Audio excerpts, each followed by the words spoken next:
أعوذ بالله من الشيطان الرجيم بسم الله الرحمن الرحيم بسم اللہ الرحمن الرحیم۔ آج ہمارا سبق ہے صفحہ نمبر 3، وہی اسم و فعل و حرف۔ یہاں سے دیکھیں، وہی اسم و فعل و حرف، ہی کمرج الکلمہ ہے، مراد کلمہ اسم فعل اور حرف ہے۔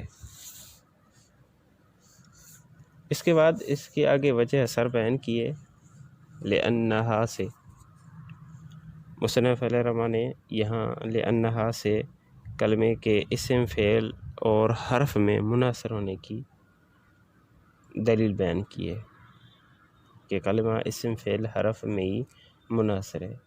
پیچھے والی ترکیب تو اتنی آسان ہے، کرنے کی حاجت نہیں ہے کہ یہ مبتدا ہے، اسم معطوف علی و حرف عطف، فعل معطوف اول و حرف عطف اور حرف معطوف ثانی۔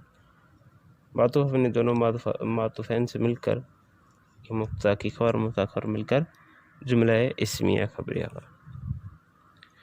اور یہاں سے پھر کلمے چونکہ 3 اسم فعل اور حرف 3 قسموں میں منحصر ہے، تو یہاں سے منحصر ہونے پر دلیل بیان کر رہے ہیں۔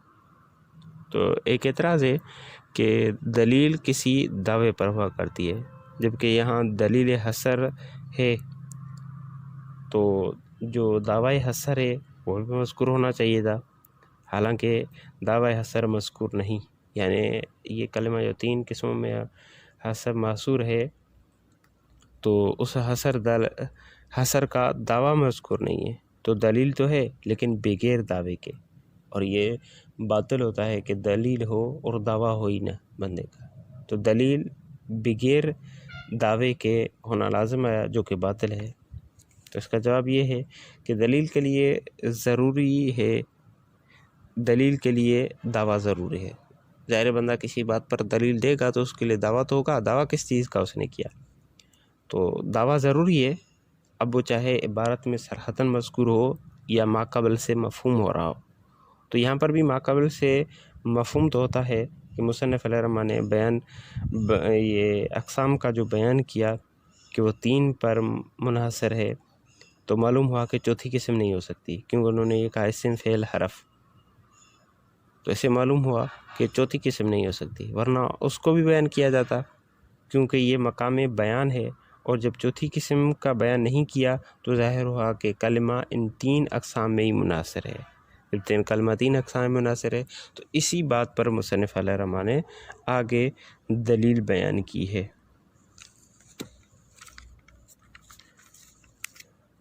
تو دعویٰ سن لیتے ہیں کہ دعویٰ کیا ہے، یہ حصر کیا ہے، کلمے کا 3 قسموں میں منحصر ہونے کی دلیل کیا ہے، وجہ حصر۔ اس کی وجہ حصر یہ ہے کہ لأنہا اما ان تدل علی معنی فی نفسها او لا، الثانی الحرف والاول اما ان یقترن باحد الازمنۃ الثلاثۃ او لا، الثانی الاسم والاول الفعل۔ تو کہتے ہیں کہ کیونکہ کلمہ یا تو دلالت کرے گا کسی معنی پر، ایسی معنی پر جو اس کی ذات میں ہو یا نہیں۔ الثانی الحرف، یعنی جب وہ دلالت نہیں کرے کسی بھی معنی پر جو اس کی ذات میں ہو تو حرف ہے۔ والاول، یعنی جب وہ دلالت کرے گا کسی معنی پر، والاول تو اس کی 2 صورتیں ہیں، اس کے 2 حال ہیں، یا تو وہ تینوں زمانوں میں سے کسی ایک کے ساتھ ملا ہوا ہوگا، او لا، یا نہیں۔ تو اگر تینوں زمانوں میں سے کسی ایک کے ساتھ ملا ہوا نہ ہو تو الاسم، یعنی لثانی، ثانی سے مراد دوسری صورت ہے کہ جب کسی کے ساتھ نہ ملا ہوا ہو تو الثانی الاسم والاول الفعل، یعنی جب تینوں زمانوں میں سے کسی ایک کے ساتھ ملا ہوا ہوگا تو وہ فعل ہے۔ تو یہاں سے ترکیب سن لیجئے، کیونکہ یہاں پر بہت سارے محذوفات ہیں، اور محذوفات جب میں ترکیب کروں گا تو پھر آپ کو سمجھ آ جائے گی کہ کون کون سی چیزیں محذوف ہیں۔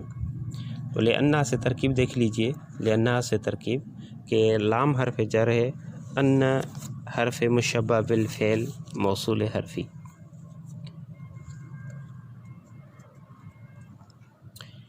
تو موصول حرفی اور موصول اسمی اور موصول حرفی کی تعداد کتنی ہے، یہ تھوڑا سا مختصر وضاحت سن لیں اور تاکہ سمجھنے میں آسانی ہو. جمہور کے نزدیک موصول حرفی 3 ہیں. جمہور کے نزدیک موصول حرفی 3 ہیں. کون کون سے؟ نمبر 1 ان حرف مشبہ بالفعل، اور نمبر 2 ان مصدریہ، اور نمبر 3 ما مصدریہ. یہ جو ہے یہ موصول حرفی کہلاتے ہیں. اب موصول حرفی اور موصول اسمی یہ دو چیزیں ایک الگ الگ چیزیں ہیں. ان دونوں میں فرق کیا ہے؟ موصول اسمی میں موصول اسمی کا جو صلہ ہوگا تو اس میں ایک ضمیر کا ہونا ضروری ہے جو اس موصول اسمی کی طرف لوٹے، اور موصول حرفی میں ایسی ضمیر نہیں ہوتی جو اس موصول حرفی کی طرف لوٹے. تو یہ فرق ہے. تو یہاں پر کیونکہ ان ہے، ان حرف مشبہ بالفعل ہے، تو اس کو بول سکتے ہیں کہ یہ موصول حرفی ہے.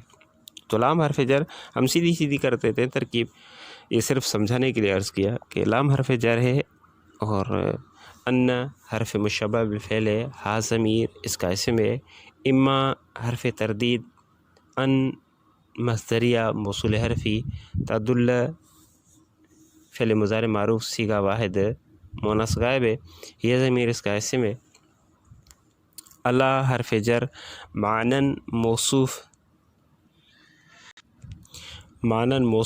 فی حرف جر نفسی مضاف، ہا ضمیر مضاف الیہ، مضاف الیہ مل کر مرکب اضافی ہو کر فی جار کے لیے مجرور، جار مجرور مل کر ظرف مستقر ثابتن کے لیے. ثابتن شبہ فعل اسم فاعل اس میں ہوا ضمیر اس کا فاعل، اس میں فاعل اپنے ہوا ضمیر فاعل اور ظرف مستقر سے مل کر شبہ جملہ اسمیہ ہو کر معنی موصوف کے لیے صفت، موصوف صفت مل کر اعلیٰ جار کے لیے مجرور، جار مجرور مل کر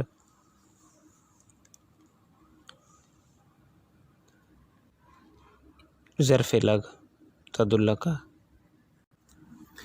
تدل فعل اپنے فاعل اور ظرف لگ سے مل کر، تو تدل فعل اپنے فاعل اور ظرف لگ سے مل کر جملہ فعلیہ خبریہ ہو کر معطوف علیہ، او حرف عطف ہے، لا حرف نفی ہے، اور اس کے بعد تدل علی معنی فی نفسہا یہ معذوف نکلے گا، اور یہ سارا جملہ مل کر معطوف بن جائے گا.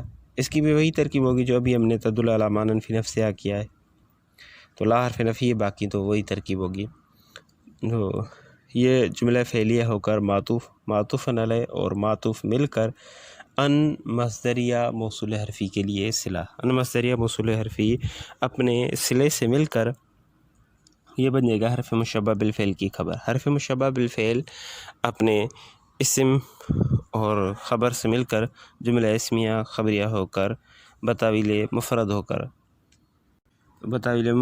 ہو کر لام جار کے لیے مجرور اور جار مجرور مل کر ظرف مستقر ہوا. یہاں پر بھی معذوف نکلے گا انما انحصرت فی ہذہ الثلاثۃ، یہ معذوف نکلے گا.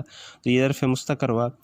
انما انحصرت فی ہذہ الثلاثۃ کی ترکیب یہ ہوگی ان حرف مشبہ بالفعل ہے، ما کافہ ہے مکفوف عن العملی، انحصرت فعل ماضی معروف صیغہ واحد مؤنث غائب، یہ ضمیر اس کا فاعل ہے، فی حرف جر ہذہ الثلاثۃ، ہذہ اسم اشارہ موصوف، ثلاثۃ صفت، موصوف صفت مل کر فی جار کے لیے مجرور، جار مجرور مل کر ظرف لگ، فعل فاعل اور ظرف لگ اور ظرف مستقر مل کر یہ بن جائے گا جملہ فعلیہ خبریہ ہوا.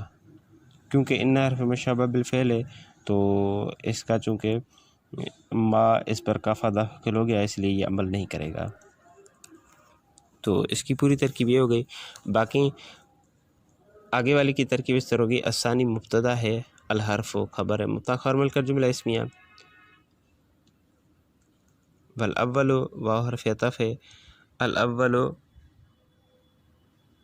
مبتدا، اما حرف تردید، ان مصدریہ موصول حرفی، یقترن فعل مضارع معروف صیغہ واحد مذکر غائب، ہوا ضمیر اس کا فاعل ہے، با حرف جر، اخذی مضاف الازمنتی موصوف الثلاثتی صفت موصوف صفت میں مل کر احدی مضاف کے لیے مضاف الیہ مضاف الیہ مل کر با جار کے لیے مجرور جار مجرور مل کر ظرف لگ فعل فاعل ظرف لگ مل کر جملہ فعلیہ ہو کر معطوف علیہ او حرف عطف لا حرف او حرف عطف لا حرف نفی اس کے بعد یقترن باحد الازمنۃ الثلاثتی یہ پورا معطوف نکلے گا اور اس کی ترکیب بھی وہی ہوگی جو ابھی ہم نے کی۔ تو معطوف علیہ اور معطوف مل کر ان مصدر یا موصول حرفی کے لیے صلہ موصول صلہ مل کر الاول مبتدا کے لیے خبر مبتدا خبر مل کر جملہ اسمیہ ہو جائے گا۔ الثانی یہ مبتدا ہے الاسم یہ خبر ہے مبتدا خبر مل کر جملہ اسمیہ والاول وحرف عطف الاول یہ مبتدا ہے الفعل یہ خبر ہے مبتدا خبر مل کر جملہ اسمیہ ہوگا۔ آگے والی وقد علم بذالک حد کل واحد منہا اور تحقیق ان میں سے اس سے یعنی اس وجہ سر سے ان میں سے ہر ایک کی تعریف معلوم ہو گئی۔ تو اس سے یعنی اس وجہ اثر سے ان میں سے یعنی کلمے کی جو تینوں قسمیں ہیں ان میں سے کلمے کی تینوں قسموں میں سے ہر ایک کی تعریف معلوم ہوں گی۔ ہر ایک کی یعنی اسم فعل حرف کی تعریف اس وجہ اثر سے ہمیں معلوم ہو گئی۔ تو یہاں پر تھوڑا سا چھوٹا سا اعتراض ہے اور پھر اس کا جواب۔ اعتراض یہ ہے کہ حد اس تعریف کو کہتے ہیں جو ذاتیات پر مشتمل ہو۔ تو دلیل حصر سے جو تعریف معلوم ہوئی اسم اور حرف یہ ذاتیات پر مشتمل نہیں، کیونکہ حرف کی تعریف جو مفہوم ہوئی ہے وہ تو ہے ہی عدمی کے ساتھ کی گئی ہے۔ اسم کی تعریف کا ایک جز عدمی ہو اور ایک ذاتی نہیں۔ تو یہاں حد کہا گیا کہ ان میں سے ہر ایک کی حد معلوم ہو گئی، تو یہ حد کہنا درست نہیں ہے۔ تو اس کا جواب یہ ہے کہ اصطلاح نحات میں حد جامع معنی تعریف کو کہتے ہیں۔ یہاں پر یہی مراد ہے کہ حد تو اصطلاح نحات میں حد جامع معنی تعریف کو کہتے ہیں، یہاں پر یہی مراد ہے کہ ہر ایک کی تعریف معلوم ہو گئی، حد معلوم ہو گئی، یعنی ہر ایک کی جامع معنی تعریف معلوم ہو گئی۔ باقی جو مذکور آپ نے یہ کہا کہ ذاتیات پر مشتمل ہو تو وہ منطقیوں کی اصطلاح میں ہے، جو کہ یہاں پر وہ منطقیوں کی اصطلاح مراد نہیں ہے بلکہ اصطلاح نحات مراد ہے۔ آگے ہے الکلام ما تضمن کلمتین بالاسناد۔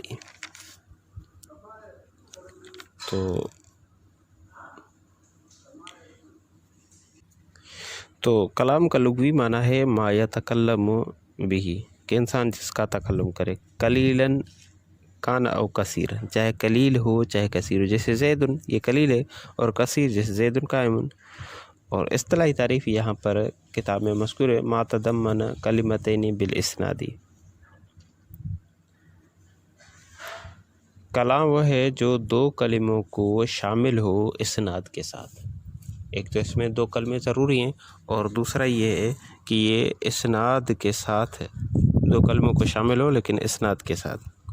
اسناد کی تعریف کیا ہے؟ اسناد کی تعریف یہ ہے کہ ضم احدى الکلمتین الی الاخری بحیث یفید المخاطب فائدۃ تامۃ۔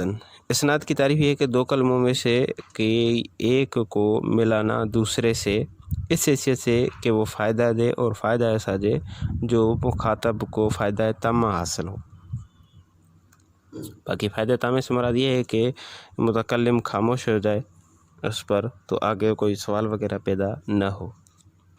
تو یہ کلمے کی تعریف کلام کی تعریف ہے، اور اس کے قیودات کے فوائد یہ ہیں کہ مصنف نے جو کہا الکلام ما تضمن کلمتین بالاسناد، تو ما یہ بمنزلہ جنس ہے، یہ تمام کو شامل ہے کہ جو معرف ہر ایک کو شامل ہے۔ باقی تضمن کلمتین یہ اعتراض ہے محملات سے اور مفردات سے کہ جو دو کلموں کو شامل ہو، کیونکہ محملات اور مفردات یہ دو کلمے نہیں ہوتے، مفردات دو کلمے نہیں ہوتے۔ اور باقی تیسری کے جو بالاسناد یہ بھی بطور فصل ہے، اور اس سے مرکبات غیر کلامیہ نکل جائیں گے، کیونکہ غلام و رجل اگرچہ دو کلمے ہیں لیکن ان میں اسناد نہیں ہے، اسناد تامہ حاصل نہیں. اسناد ہے اگرچہ، نسبت ہے ایک اسم کی دوسرے اسم کی نسبت ہے، لیکن نسبت تامہ حاصل نہیں ہے، کیونکہ ہم نے اسناد کی تعریف یہ کی کہ جس میں نسبت تامہ حاصل ہو تاکہ مخاطب کو فائدہ تامہ حاصل ہو.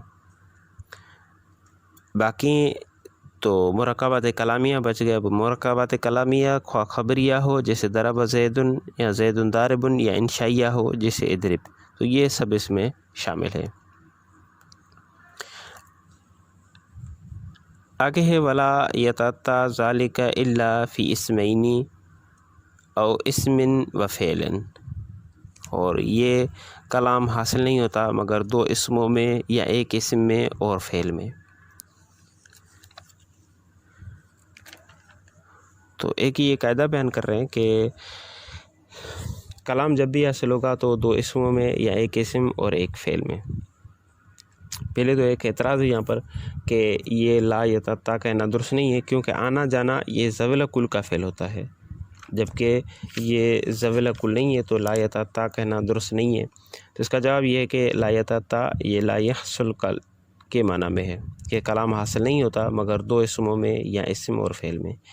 اس کی وجہ یہ ہے کہ کلام میں ضروری ہے کہ مسند اور مسند الیہ کا ہونا، تاکہ ان میں اسناد پائی جائے، نسبت پائی جائے، اسناد پائی جائے.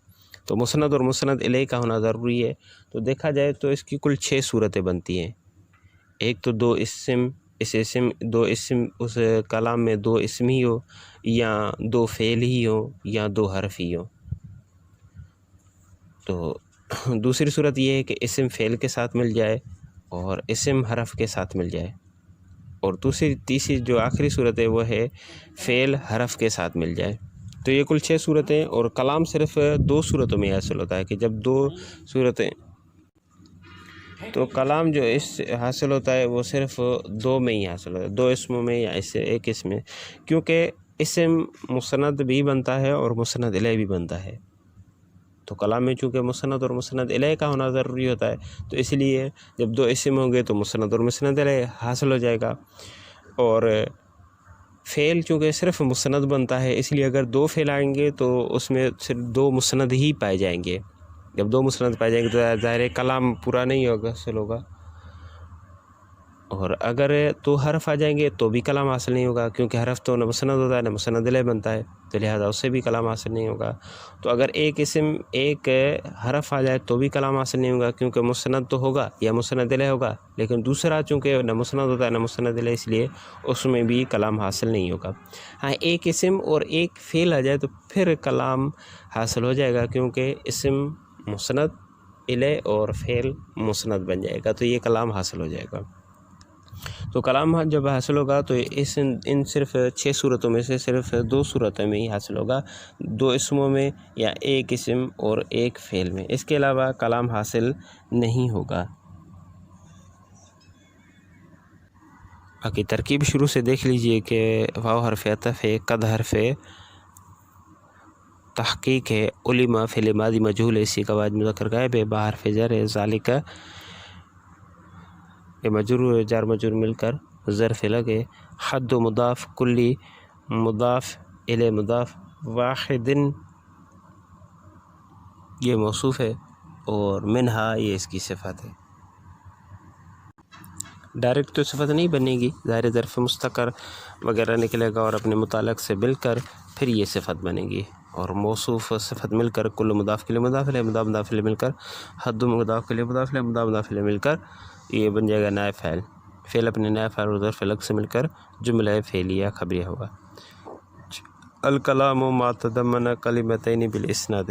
الکلام مبتدا ہے، ما اسم موصول ہے، تضمن فعل ماضی معروف صیغہ واحد مذکر غائب، کلمتین مفعول بھی ہے، با حرف جر، اسناد مجرور جار مجرور مل کر ظرف لگ، فعل اپنے فاعل مفعول بھی اور ظرف لگ سے مل کر ما موصولہ کے لیے صلہ، موصول صلہ مل کر مبتدا کے لیے خبر، مبتدا خبر مل کر جملہ اسمیہ خبریہ ہوا. تیسری ترکیب لا یتعطی ذالک الا فی اسمین. لا یتعطی فعل مضارع منفی معروف صیغہ واحد مذکر غائب، ذالک اس کا فاعل، تو ذالک یہ اس کا فاعل ہے، الا حرف استثناء ہے، فی حرف جر، اسمین معطوف علیہ، او حرف عطف، اسمن معطوف علیہ، واو حرف عطف، فعل معطوف، معطوف علیہ اور معطوف مل کر اسمینی معطوف کے لیے، معطوف علیہ کے لیے معطوف، معطوف علیہ اور معطوف مل کر فی جار کے مجرور، جار مجرور مل کر مستثنی مفرغ ہو کر ظرف لگ، فعل اپنے فاعل اور ظرف لگ سے مل کر جملہ فعلیہ خبریہ ہوا۔ یہاں تک آج کا سبق پورا ہوا، اور کل سے انشاءاللہ عز و جل الاسم سے پڑھیں گے۔